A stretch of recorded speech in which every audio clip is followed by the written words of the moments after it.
Assalamualaikum warahmatullahi wabarakatuh. Kami dari kelompok 2B Makul Masailul Fikiyah yang materinya ialah poligami. Di sini saya akan menjelaskan pengertian poligami. Pertama, kata poligami secara etimologi berasal dari bahasa Yunani, yaitu polus yang berarti banyak dan gamos yang berarti perkawinan. Bila pengertian ini digabungkan, maka akan berarti suatu perkawinan yang banyak atau lebih dari seorang. Sistem perkawinan bahwa seorang laki-laki mempunyai lebih seorang istri dalam waktu yang bersamaan, atau seorang perempuan mempunyai suami lebih dari seorang dalam waktu yang bersamaan, pada dasarnya disebut poligami. Pengertian poligami menurut bahasa Indonesia adalah sistem perkawinan yang salah satu pihak memiliki atau mengawini beberapa lawan jenis di waktu yang bersamaan. Para ahli membedakan istilah bagi seorang laki-laki yang mempunyai lebih dari seorang istri dengan istilah poligini yang berasal dari kata polus berarti banyak dan gyun berarti perempuan. Sedangkan bagi seorang istri yang mempunyai lebih dari seorang suami disebut poliandri yang berasal dari kata polus yang berarti banyak dan andros berarti laki-laki. Jadi kata yang tepat bagi seorang laki-laki mempunyai istri lebih dari seorang dalam waktu bersamaan adalah poligami. Poligami, bukan poligami. Meskipun demikian, dalam perkataan sehari-hari yang dimaksud dengan poligami itu adalah perkawinan seorang laki-laki dengan lebih dari seorang perempuan dalam waktu yang bersamaan. Yang dimaksud poligini itu menurut masyarakat umum adalah poligami. Sejarah poligami. Poligami sudah berlaku sejak jauh sebelum datangnya Islam. Orang-orang Eropa yang sekarang kita sebut Rusia, Yugoslavia, Cekoslovakia, Jerman, Belgia, Belanda, Denmark, Swedia, dan Inggris semuanya adalah bangsa-bangsa yang berpoligami. Demikian juga bangsa-bangsa timur seperti bangsa Ibrani dan Arab. Mereka juga berpoligami. Karena itu tidak benar apabila ada tuduhan bahwa Islamlah yang melahirkan aturan tentang poligami. Sebab nyatanya aturan poligami yang berlaku sekarang ini juga hidup dan berkembang di negeri-negeri yang tidak menganut Islam, seperti Afrika, India, Cina, dan Jepang. Tidaklah benar kalau poligami hanya terdapat di negeri-negeri Islam. Agama Nasrani pada mulanya tidak mengharamkan poligami karena tidak ada satu ayat pun dalam Injil yang secara tegas melarang poligami. Apabila orang-orang Kristen di Eropa melaksanakan monogami, tidak lain halnya karena kebanyakan bangsa Eropa yang kebanyakan Kristen pada mulanya seperti orang Yunani dan Romawi sudah lebih dulu melarang poligami. Kemudian setelah mereka memeluk Kristen, mereka tetap mengikuti kebiasaan nenek moyang mereka yang melarang poligami. Dengan demikian, peraturan tentang monogami atau kawin hanya dengan seorang istri bukanlah peraturan dari agama Kristen yang masuk ke negara mereka. Tetapi monogami adalah peraturan lama yang sudah berlaku sejak mereka menganut agama berhala. Gereja hanya meneruskan larangan poligami dan menganggapnya sebagai peraturan dari agama.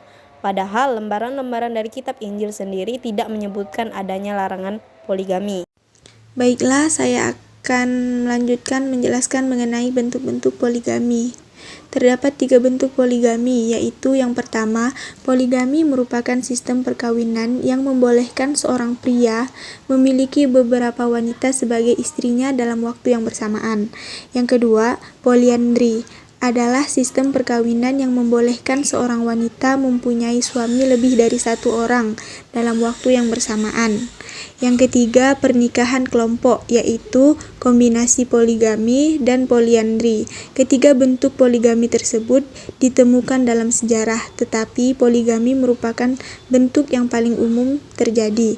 Walaupun diperbolehkan dalam beberapa kebudayaan, poligami ditentang oleh sebagian kalangan, terutama kaum feminis menentang poligami, karena mereka menganggap poligami sebagai bentuk penindasan kepada kaum wanita. Di sini saya akan melanjutkan materi dari materi sebelumnya, yaitu tentang syarat-syarat poligami. Syariat Islam membolehkan poligami dengan batasan sampai 4 orang dan mewajibkan berlaku adil kepada mereka. baik dalam urusan pangan, tempat tinggal, serta lainnya yang bersifat kebendaan tanpa membeda-bedakan antara istri yang kaya dengan istri yang miskin, yang berasal dari keturunan tinggi dengan yang rendah, dari golongan bawah. Bila suami khawatir berbuat zalim dan tidak mampu memenuhi semua hak-hak mereka, maka ia diharamkan berpoligami. Bila sanggup dipenuhinya hanya 3, maka baginya haram menikah dengan 4 orang. Jika ia hanya sanggup memenuhi hak 2 orang istri, maka haram baginya menikahi 3 orang istri. Begitupun juga kalau ia khawatir berbuat zalim dengan mengawini 2 orang perempuan, maka haram baginya melakukan poligami. Sebagaimana dalam firman Allah pada surat An-Nisa ayat 8, dalam sebuah hadis Nabi SAW disebutkan, An Abi Hurairah an-Nabi saum qala man kanat lahu imra'atani fama la ilahdahuma ja'a yauma qiyamati wa syikuhu ma'ilu, yang artinya adalah dari Abu Hurairah radhiyallahu an, sesungguhnya Nabi SAW bersabda, barang siapa yang mempunyai 2 orang istri lalu memberatkan kepada salah satunya, maka ia akan datang di hari kiamat nanti dengan punggung miring. Hadis riwayat Abu Daud, Tirmizi, Nasa'i, dan Ibnu Hibban. Dalam Al-Quran surat An-Nisa ayat 129 yang artinya, dan kamu sekali-sekali tidak akan dapat berlaku adil di antara istri-istrimu, walaupun kamu sangat ingin berbuat demikian. Karena itu, janganlah kamu terlalu cenderung kepada yang kamu cintai, sehingga kamu membiarkan yang lain terkatung-katung. Dan jika kamu mengadakan perbaikan dan memelihara diri dari kecurangan, maka sesungguhnya Allah Maha Pengampun lagi Maha Penyayang. Kalau ayat tersebut seolah-olah bertentangan dengan masalah berlaku adil, pada ayat ketiga surah An-Nisa diwajibkan berlaku adil, sedangkan ayat 129 meniadakan berlaku adil. Pada hakikatnya kedua ayat tersebut tidaklah bertentangan, karena yang dituntut di sini adalah adil dalam masalah lahiriah, bukan kemampuan manusia. Berlaku adil hanya ditiadakan dalam ayat ini adalah adil dalam masalah cinta dan kasih sayang. Prosedur poligami. Mengenai prosedur atau tata cara poligami yang resmi diatur oleh Islam memang tidak ada ketentuan secara pasti. Namun, di Indonesia dengan kompilasi hukum Islamnya telah mengatur hal tersebut. Yang pertama, suami yang berhak beristri lebih dari 1 orang harus mendapat izin dari pengadilan agama, yang pengajuannya telah diatur dengan peraturan pemerintah. Nomor 2, perkawinan yang dilakukan dengan istri kedua, ketiga, atau keempat tanpa izin dari pengadilan agama tidak mempunyai kekuatan hukum. Lanjut, pengadilan agama hanya memberi izin kepada seorang suami yang akan beristri lebih dari 1 orang apabila, ini ada penyebabnya, ada 3. Yang pertama, istri tidak dapat menjalankan kewajiban sebagai istri. Yang kedua, istri mendapat cacat badan atau penyakit yang tidak dapat disembuhkan. Pahamlah ya pokoknya, seperti mandul dan lain-lain gitu. Yang ketiga yaitu istri tidak dapat melahirkan keturunan. Di samping syarat-syarat tersebut di atas, maka untuk memperoleh izin pengadilan agama harus memenuhi syarat-syarat sebagai berikut. Yang pertama, adanya persetujuan istri. Yang kedua, adanya kepastian bahwa suami mampu menjamin keperluan hidup istri-istri dan anak-anak mereka. Lalu yang ketiga, persetujuan istri atau istri-istri dapat diberikan secara tertulis dengan lisan.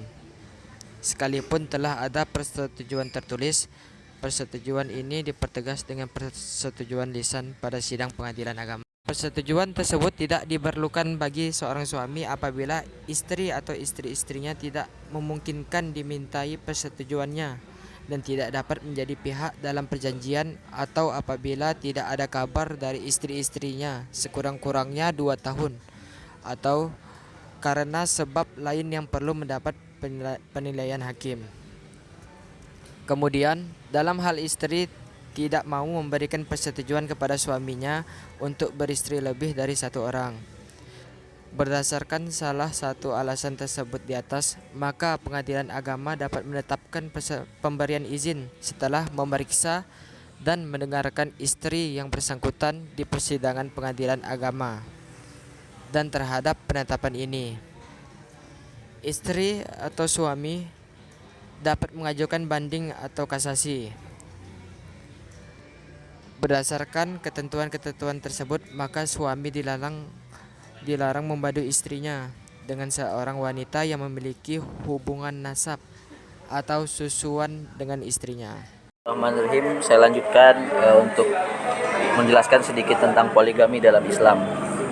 Islam membolehkan poligami dengan jumlah wanita yang terbatas dan tidak mengharuskan umatnya melaksanakan monogami mutlak.